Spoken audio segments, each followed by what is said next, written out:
el aire de Radio San Patricio, FM 102.3, Rafaela. Le damos la bienvenida a la Reina de Copas. Todos los viernes, la Reina nos llena la copa con vino e historias. El destino es quien baraje las cartas, pero nosotros la jugamos.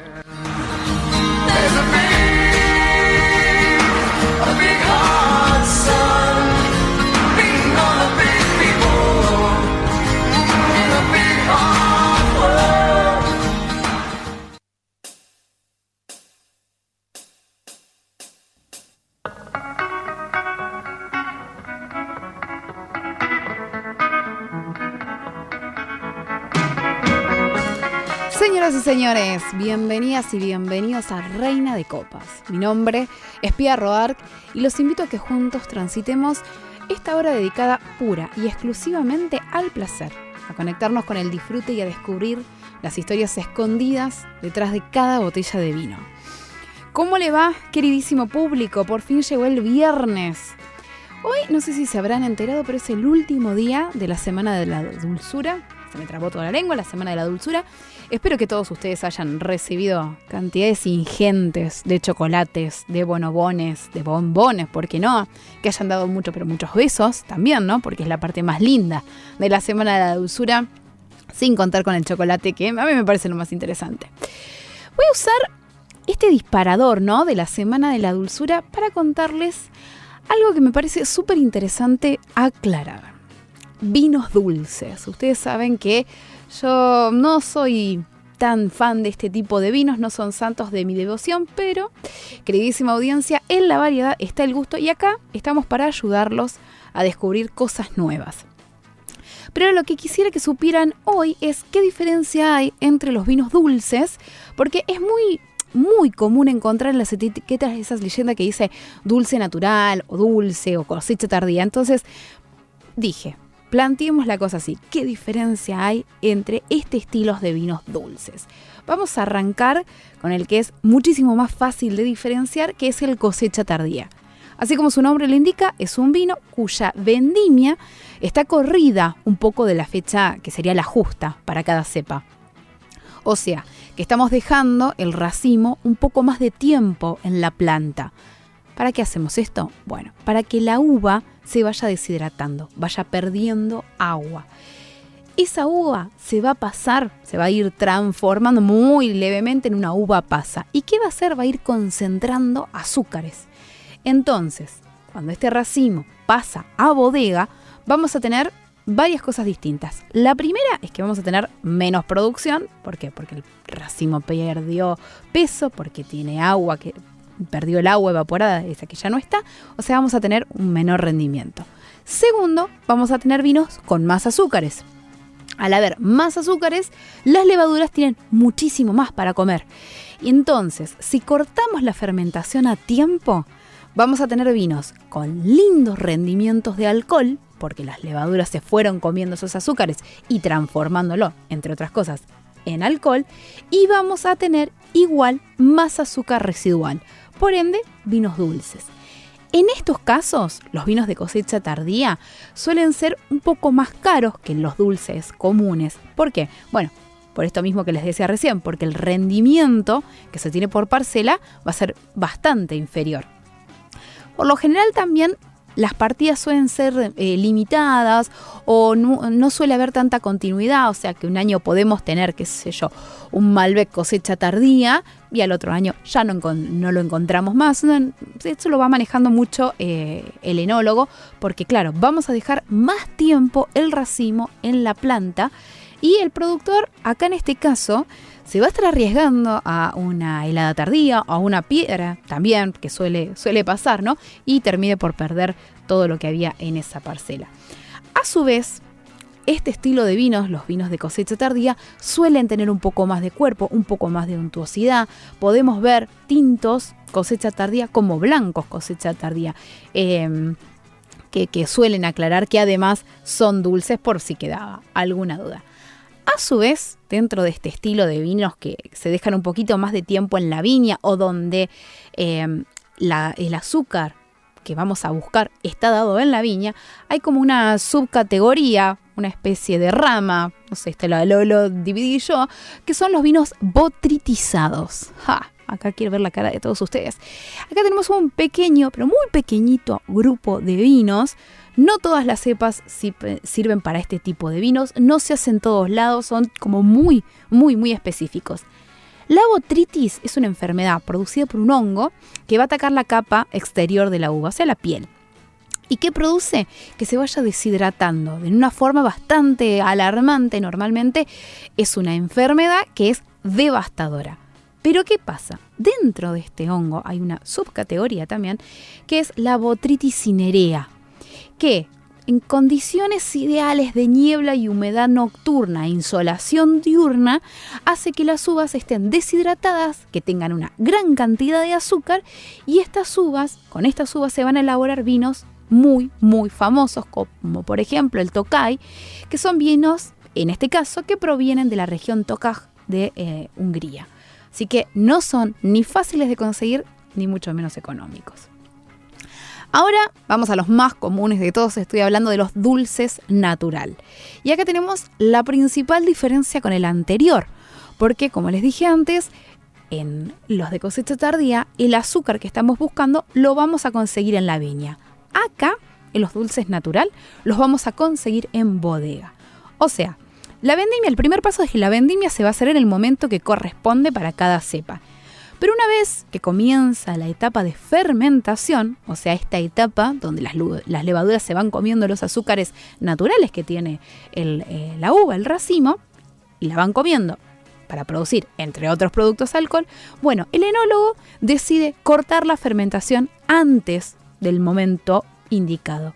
O sea, estas levaduras que comían todo el azúcar, que nos iban a dar alcohol, no alcanzan a comerse todo el azúcar, o sea que vamos a tener un vino que no va a tener tanto alcohol, pero sí va a tener un porcentaje más alto de azúcar residual o tenor azucarino.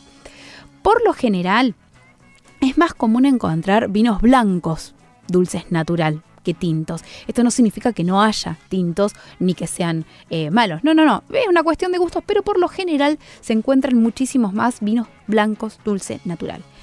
¿Hay más clases de vino dulce? Sí los hay. Hay vinos que una vez que se hace la vendimia, cuando estamos los racimos en la viña, se los dejan congelar. ¿Por qué? Porque se producen en zonas muy frías como Canadá. Entonces pasa lo mismo. Tenemos uvas que se nos deshidratan y tenemos vinos que son dulces, o tenemos también otro tipo de vino dulce en donde hacemos la cosecha, la vendimia en el momento que corresponde, pero dejamos secar al sol los racimos para que vayan perdiendo agua y de vuelta vayan acumulando azúcares. Pero son distintos, son ramas muy específicas, no son tan comunes. Básicamente, los dos estilos más comunes que podemos encontrar de vinos dulces son los cosecha tardía o el dulce natural, que repito, no son lo mismo. El dulce natural también suele tender a ser un poquito más acidón y el cosecha tardía suele ser un poquito más untuoso, o sea que tiene más cuerpo en boca. Ahora ya saben, ¿no? Si quieren regalar un vino dulce para la Semana de la Dulzura, ya que la estamos terminando, no se restrinjan, no solamente compren chocolates, también pueden regalar un muy buen vino. No creo que Arcor se nos enoje, ni Bonobón tampoco. Hecha esta hermosa aclaración sobre los vinos dulces, les quiero contar que hoy tenemos un invitado de lujo, porque me he dado cuenta que este último tiempo nos hemos dedicado un poco más a hablar del arte y el vino, ¿no?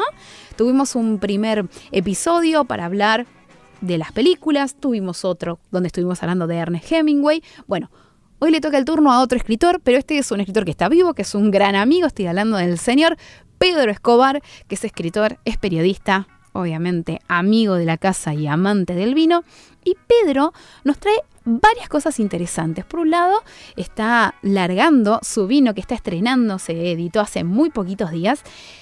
A su vez, él también escribió Los buenos vinos en la historia, volumen 1, volumen 2, y trae para compartirnos algunos autores, una compilación de distintos autores que me dijo tienen que ver con el vino, y te tengo reservado algunas narraciones, así que ya estoy súper expectante para lo que vamos a estar hablando hoy con Pedro.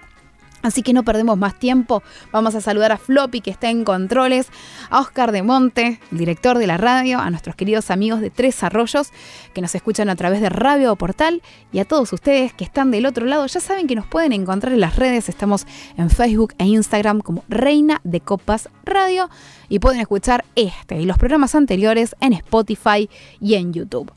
Vamos a poner música, Floppy, y arrancamos, así ya empezamos a hablar con Pedro.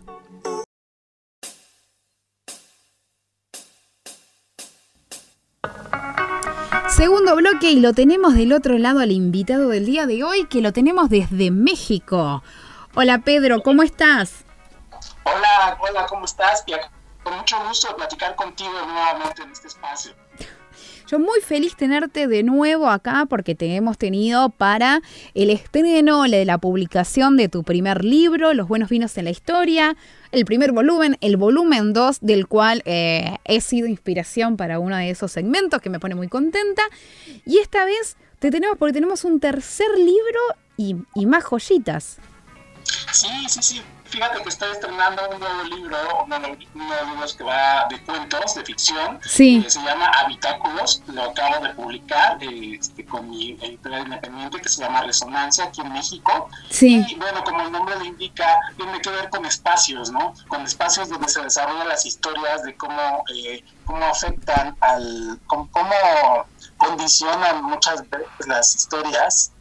Incluso algunas tienen que ver con temas de vinos, como una cava, por ejemplo. ¿Qué pasa en una cava cuando se pasan un poquito de copas que no deberían hacerlo y digamos que le faltan al respeto al dios Baco, ¿no? Entonces, ¿cómo se venga el dios Baco transformándolos en sabios? También hospitales sin enfermos, ¿no? Algo impensable, pero que en este escenario de la fantasía pueden suceder. También, tópicos que tienen que ver con cómo vive una criatura totalmente, una fuerza de la naturaleza, como puede ser un gorila, un animal portentoso, pero dentro de un espacio como un zoológico que suele ser muy deprimente. Sin embargo, tiene una esperanza, un rayo de estar mirando al cielo, ¿no? Este tipo de historias es de lo que va este libro Habitáculos, un compendio de historias muy cortito, muy breve, y que se puede conseguir, o al menos se puede revisar en Amazon. Ahí hay una prueba gratuita. También está en Google Play Books, en esta plataforma. Ahí también se puede consultar un poquito, y si les gusta lo que leen, pues ahí mismo lo pueden adquirir en formato digital. Perfecto, pero historias bastante variopintas, ¿no? Tenemos de todo, siempre relacionado con el mundo del vino. Me encantó. Sí, fíjate que es una relación muy bonita, muy didáctica también, un ejercicio de imaginación, Pia, porque cuando tú catas un vino estás imaginando, estás regresando, conectando con partes de tu cerebro, de tu memoria, que quizá no sabías que estaban ahí, ¿no? Claro. Algún sabor a un postre de cuando eras niña, alguna ocasión especial de un sabor o un aroma que percibiste y que tú habías olvidado por completo. Sin embargo, este ejercicio de imaginación que en el mundo de la sommelería pues se ejercita en cada sesión, en cada cata, pues nos pone en contacto con esta parte del intelecto, esta parte de la imaginación, de la fantasía, y eso es algo que conjunta muy bien con la literatura. Claro. Mientras leemos, estamos acompañando a los protagonistas en sus aventuras, recorriendo con ellos lo que ven a través de sus ojos, los espacios, si hacía frío, si hacía calor, una tarde lluviosa. Es muy interesante. Y fíjate que quería traer a colación, desde que descubrí esta nueva sección que estás haciendo, que me parece maravillosa, encantadora, sobre literatura y vino, algunas lecturas que he estado leyendo, que he estado disfrutando, algunos libros un poco de otro tiempo también, tengo que reconocerlo, pero que son bastante bonitos y que vale la pena redescubrir. Bueno, así que nos estuviste preparando un par de narraciones que no son de tu autoría. Quiero saber quiénes están detrás de estas historias. A ver, contanos un poco. Mira, te platico un poco la historia muy brevemente. Yo tuve la oportunidad de hacer un viaje a España a finales del año pasado. Ahí me di a la tarea de visitar algunos lugares que tenían que ver con el vino, obviamente bodegas vinícolas, pero también tabernas en la ciudad de Madrid. algunas tabernas que me llamaban la atención, de que tenían más tiempo abiertas, más tiempo en funciones que mi propio país, ¿no? Algunas funcionaban desde el año 500, ¿no? ¡Apa! Entonces, pues realmente fantástico, o sea, increíble, ¿no? De ahí, pues de esa gran cultura que tienen en España, del vino, ¿no? De entenderlo como parte de su cultura y como un alimento más. En uno de esos lugares que se llama la taberna de Antonio Sánchez, que está muy cerca del centro de Madrid, que es la bodega más antigua que sigue en funciones en Madrid. Descubrí una anécdota muy, muy curiosa que se llama el vino de la Cuba del francés. Y tiene que ver con la guerra civil, con la guerra de invasión que tuvieron los franceses, las tropas de Napoleón, a este país de España. Cuenta la leyenda de que en la barra de esa taberna que hoy sigue en funciones, yo me puedo tomar tranquilamente una caña de cerveza ahí. En ese lugar hubo un pleito entre españoles y un soldado francés que pues muy mal orientado, pues se le ocurrió irse a tomar ahí rodeado del enemigo, ¿no? Entonces, en esa riña, pues tuvo la mala fortuna de hacerse de palabras, después llegaron los golpes y con tan mala suerte que lo mataron, ¿no? Lo mataron estos rijosos aquí afuera de la taberna, y para que no se hiciera pleito grande y tomaran acciones contra la población de madrileña, se les ocurrió esconder el cuerpo, nada más y nada menos que en una gran cuba, que le llaman ellos, que es como un cubo, justamente un cubo de una cisterna, llamaríamos aquí en México, donde almacenan el vino de una forma pues, que ya no se usa en estos tiempos, pero en aquella época sí lo hacían. Y ahí metieron el cuerpo. Después de unos años pues se corrió la leyenda y pues nadie podía bajar a este sótano, ¿no? Pero decían que ahí estaba la Cuba del francés. Pero en la Cuba estaba... ¿En la Cuba tenía vino? Sí, el cuerpo se decía, era la leyenda urbana. Años después me enteré también por investigaciones que hice ahí en diarios y algunos más. Incluso hay videos en YouTube que cuentan esta historia. Se dice que se hizo una remodelación a este lugar y encontraron efectivamente los restos del cuerpo de un hombre en este sótano. Había Entonces, sido algo cierto. tenía de cierto.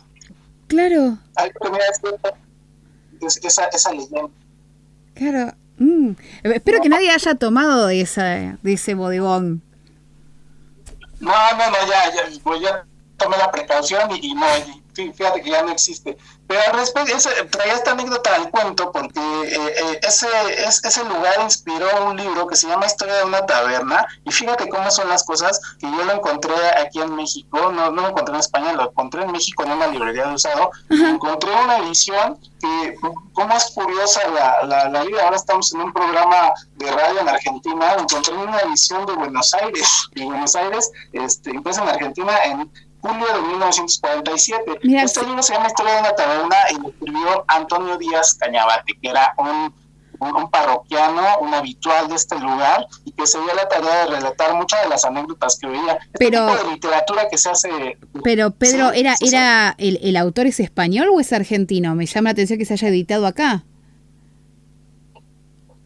El autor es español, es español madrileño para ser exactos, y se hizo una primera edición, publicación en España, en Buenos Aires. La verdad es que es bastante interesante. Bueno, este libro de... Cerramos el ciclo con edición argentina, y ahora una publicación varios años después en radio también en Argentina. Así es. Sí, la verdad es que es bastante interesante cómo se van conectando las cosas, ¿no? Claro. ¿Y tenías de este libro, tenías un cuento para contarnos? Más que un cuento, son reflexiones, son como manera de crónica de lo que yo veía. Estamos hablando de un hombre que veía esto en 1940. Imagínate cómo era irse de taberna en aquel tiempo. Claro. La verdad es que la literatura nos permite este ejercicio de imaginación y también acercarnos a cómo tenían estos autores esa relación del vino, ¿no? Mira, te voy a leer un fragmento. Dale. Que está en la página 41, y que habla de la taberna, del sótano de la taberna. Dice: una bodega da la impresión de un convento, todo tan ordenado, tan limpio, tan silencioso. Los ruidos de una bodega son ruidos litúrgicos, salmodías melodiosas, versos de cantar de gesta, versos de Gonzalo de Berceo, riojano de buena cepa, que sabía el valor de una copa de buen vino. Y luego dice también del vino: el vino es bueno y es sano y no hace daño a nadie y no se mete con nadie, porque el vino también tiene su orgullito. Pero los borrachos no cuentan, los borrachos son los que deshonran al vino, que es puro y es alegre como todas las cosas buenas. Al vino le pasa lo que a la mujer, que hay que tomarlo a tragos cortos, despaciadamente, sin pedirle locura, sin demandarle lo que no puede o no quiere dar. El vino da más de lo que se le pide, el vino da alegría, y los borrachos son tan brutos que le exigen imposibles, y el vino se enfada, y el vino se venga, y los entontece, y los aloca. Fíjate qué bonita esta impresión, ¿no? Hermoso. Esta visión sobre el vino. Me gustó mucho esto de que el vino se enoja, entonces te entonta. Es precioso eso. Sí, pues la verdad es que pasan los años y siguen siendo reflexiones muy exactas, ¿no? Sí, muy poéticas, pero muy correctas, muy acertadas. Así es. También habla de que el vino, como que ríe, ¿no? Cuando sale de una botella, cuando se despierta de esa ensoñación de que el vino está ahí tranquilito en las bodegas oscuras, sin que nadie lo moleste, durmiendo el sueño de los justos, y justo cuando llega el tabernero y lo despierta, pues sale liberándose, ¿no? Como un genio de una botella, riendo a carcajadas, y que es con lo que escuchamos ese sonido cuando cae de la botella, o en este caso una jarra, a la copa, ¿no? O al vaso donde se sirve. La verdad es que son reflexiones muy bonitas. Te recuerdo el nombre del libro, se llama Historia de una taberna, de Antonio Díaz Cañabate. Bueno, no sé si va a estar tan fácil para conseguir. Fíjate que existen ediciones recientes. La verdad es que yo no lo encontré en España, pero sí que se puede conseguir. Incluso creo que se puede conseguir por internet. Entonces, no es imposible de conseguir. Sí puede por ahí encontrarse. Siempre hay un alma generosa que se ha encargado de escanear y de subirlo a las redes, así que con el esfuerzo suficiente lo podemos llegar a encontrar, ¿o no? Sí, fíjate que yo también he encontrado muchos libros en bibliotecas, sobre todo en universidades. Seguramente allá en Argentina tienen muchas muy buenas. Aquí en México tenemos algunas, en las que yo también cuentas, también ahí frecuentemente acudo a consultar fuentes, como tú lo dices, en tomos digitalizados que están libres para su consulta. Claro. La verdad puede ser que por ahí puedan encontrar, pero sí, no es tan complicado de encontrar. La verdad es que son lecturas muy, muy bellas que a mí me emociona mucho compartir de alguna forma, porque es verdad, o sea, es cierto, es la magia de este mundo del vino, ¿no? Claro. ¿Tenés alguna otra narración que nos quieras compartir? Sí, fíjate que también me he encontrado con otro autor que es mucho más famoso que este señor de que les hablé, que se llama Miguel Delibes. Yo no lo conocía. Es un autor originario de la zona de Valladolid. Bueno, al menos ahí tuvo pasó muchos años de su vida, y es como que uno de los autores, un gran entusiasta del vino, entre otras cosas, un gran autor. Fíjate que yo tuve la oportunidad de visitar la bodega Protos en la zona de Ribera del Duero, y ahí están varios de sus textos. Tienen una área como de autores ilustres que han aportado su granito de arena a difundir esta cultura entre las nuevas generaciones, incluso en su obra. Y me encontré un fragmento muy bonito de un libro que se llama Aún es de día. Igualmente fue escrito en 1949, y está muy interesante porque frecuentemente, no sé si te pasa a ti con tus entrevistados aquí en este programa Reina de Copas, una de las preguntas que me encuentro con el vino, y todos lo recordamos de alguna forma, pero ya es que la memoria suele ser muy caprichosa y generalmente tendemos a tener algunos datos muy precisos y el resto lo reconstruimos, ¿no? Lo vamos un poco inventando, lo vamos recreando, sí. Exactamente, recreando, ¿no? Y fíjate que este fragmento habla narra bastante acertadamente cómo sería el primer acercamiento de un joven preadolescente al mundo del vino. Mira, te voy a leer. Dale. Dice: los bajos, cortos y pesados rodaron una superficie de mármol. Por primera vez en la vida, Sebastián notaba depender de otros seres, aunque fuese para tan normal satisfacción como vaciar un vaso de mal vino. No le agradó a Sebastián la bebida, pero le agradó en cambio el excitante calorcillo que suscitó en su estómago. Constataba que la sangre se inflamaba y su humana realidad tomaba una trascendencia desmesurada en el espacio. Sebastián pagó los chatos y salieron. Los dos hermanos chicoleaban con desparpajo a las muchachas, y Martín casi enredaba las narices en sus melenas para murmurarles al oído piropos picantes. O sea, estamos hablando de una escena de dos hermanos que entran a una taberna, claro, y ahí se encuentran con algunas muchachas que están al otro lado de la barra, ¿no? Sí. Continuó. Emeterio de voz en gritó más para que le admirasen sus compañeros y le aplaudiesen que las destinatarias se dicen por aludidas. Se diría que Emeterio le primero la idea de ocupar el puesto de conquistador ostentoso que Hugo había dejado vacante. Eran distintas técnicas de chicoleo, pero todas igualmente nuevas y desconocidas para Sebastián. Entraron en otro bar y al abandonarla, Sebastián apreció que no le importaba caminar por una calle tan concurrida, ni que la gente lo mirase y lo midiese. Después de todo, que uno se abajo y feo no significa nada si es simpático y generoso, y tiraba las pesetas en las barras de los bares, como quien está habituado al despilfarro, ¿no?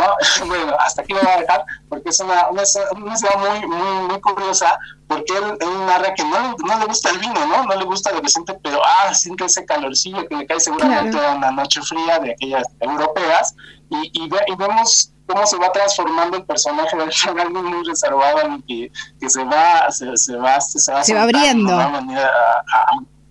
Sí, conforme van avanzando las copas, pues este personaje se va soltando, ¿no? Como pasa muchas veces, muchas conversaciones, en muchas tertulias de vino, de que al principio todos están muy serios, ¿no? Sí. Muy seriecitos, y de pronto van descorcha y se le suelta la lengua a todo el mundo, y después ya se parece un parloteo de loros, ¿no?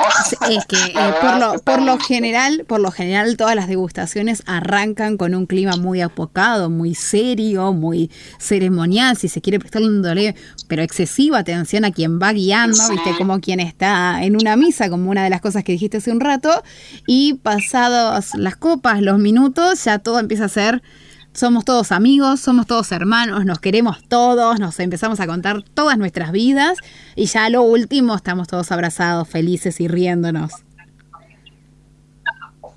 Sí, así es, esa es la magia del vino, ¿no? Es bastante interesantes, me parecen estos fragmentos, que yo también los leo y sí me identifico con algunas situaciones que nos han pasado a todos aquellos que somos, pues, entusiastas de esta cultura vinícola, no más que del consumo, pues de aprender, de leer, de encontrar ahí algunas reflexiones que nos enriquecen este acervo cultural que nos proporciona el vino, ¿no? Tal cual. Pedro, ¿nos podés volver a repetir cómo se llamaba el autor y el libro? Sí, claro. Este fragmento que les acabo de leer es de un libro de día, escrito en 1949. Pedro, el autor es Miguel Delibes. Espera, de volver a repetir, porque justo se cortó y se hizo un silencio, no se alcanzó a escuchar bien.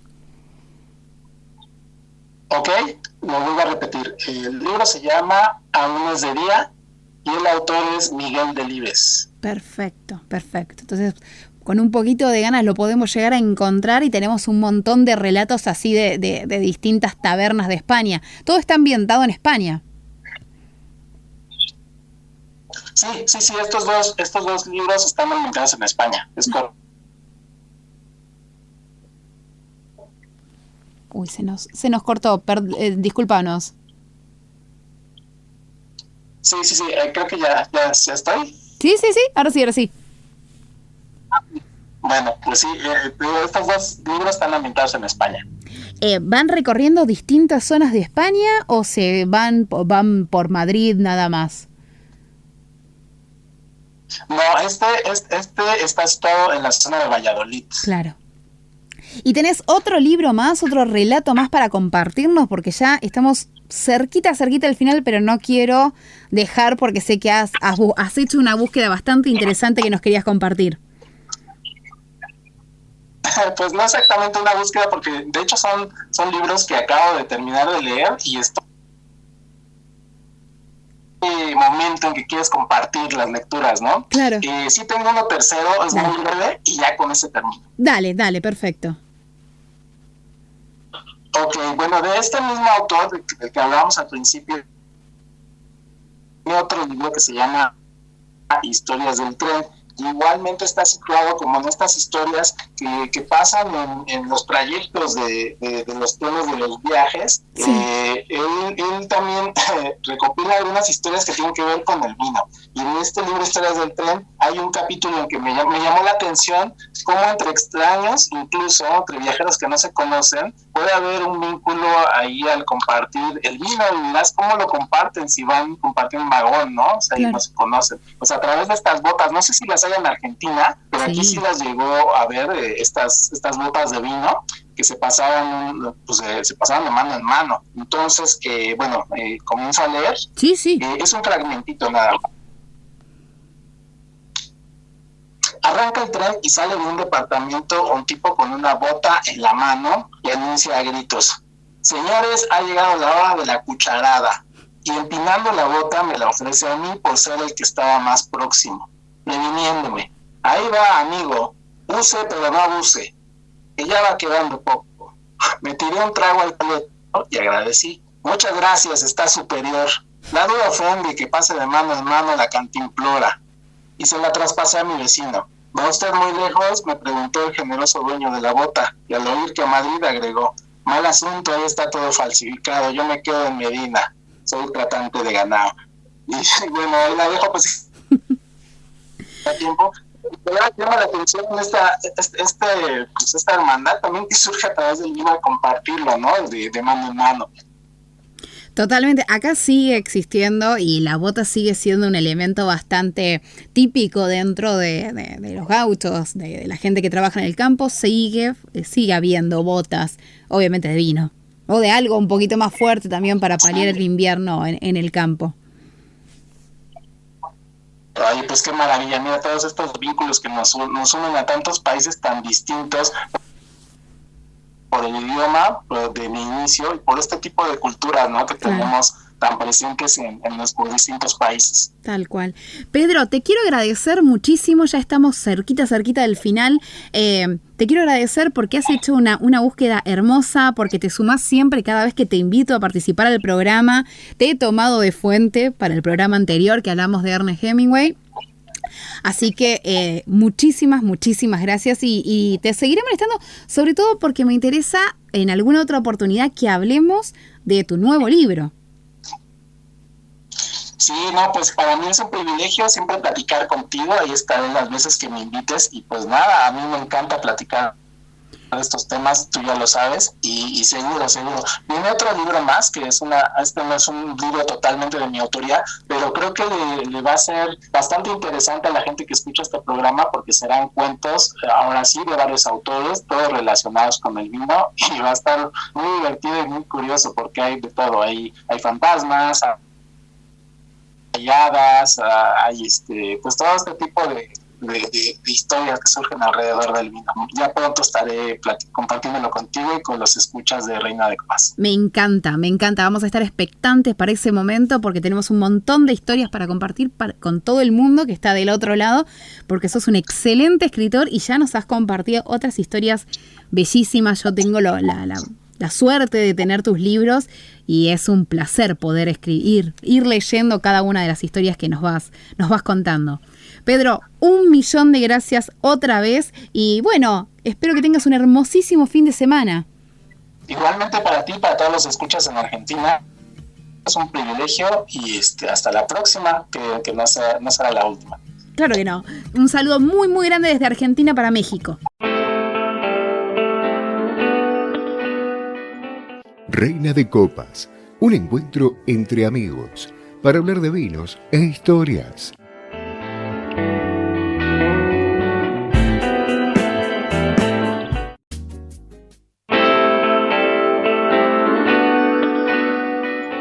Reina de Copas, un encuentro entre amigos para hablar de vinos e historias.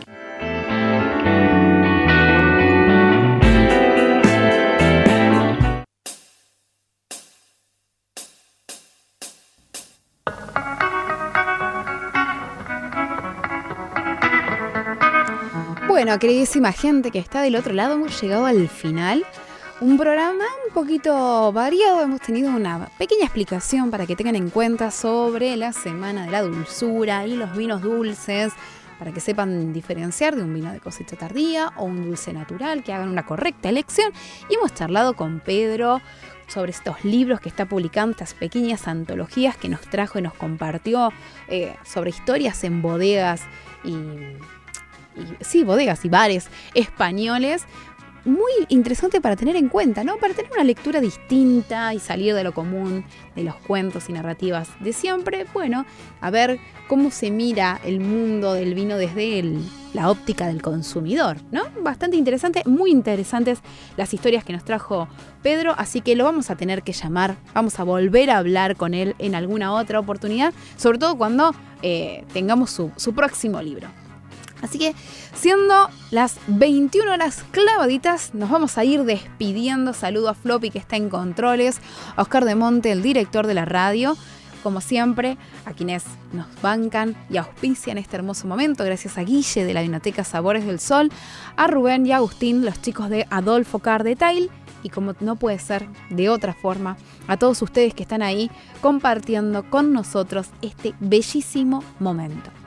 Mi nombre es Pía Roark y los espero la próxima semana, como cada viernes, de 8 a 9 de la noche, aquí en Radio San Patricio, FM 102.3, y nos pueden encontrar en Instagram y en Facebook como Reina de Copas Radio. Gente, que tengan un hermosísimo fin de semana, que busquen algo rico para terminar la Semana de la Dulzura, para compartir o para ustedes mismos, ¿por qué no? Muchísimas, pero muchísimas gracias por estar del otro lado. Salud y buena vida.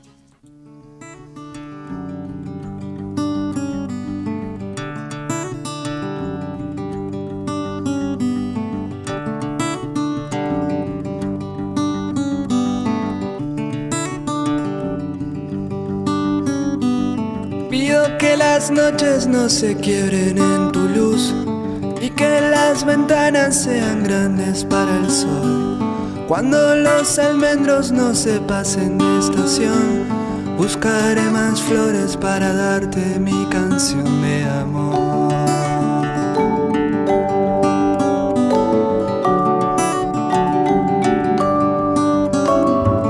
Pido atardeceres en los cielos de Beltrán y que tus mañanas siempre sean para hablar.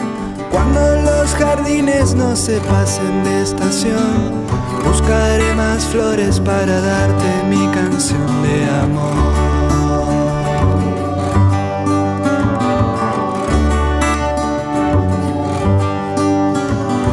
Y si vos querés, te voy a buscar para que los días no se vayan sin pensar. Y si vos querés, te paso a buscar y dejamos los caminos libres de humedad.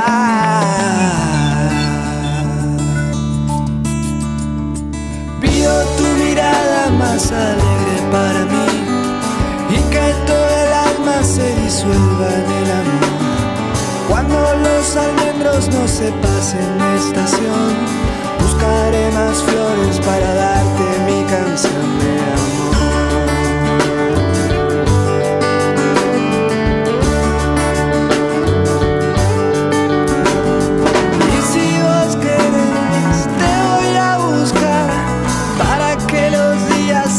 Vayan sin pensar. Y si vos querés, te voy a buscar y dejamos los caminos libres de humedad.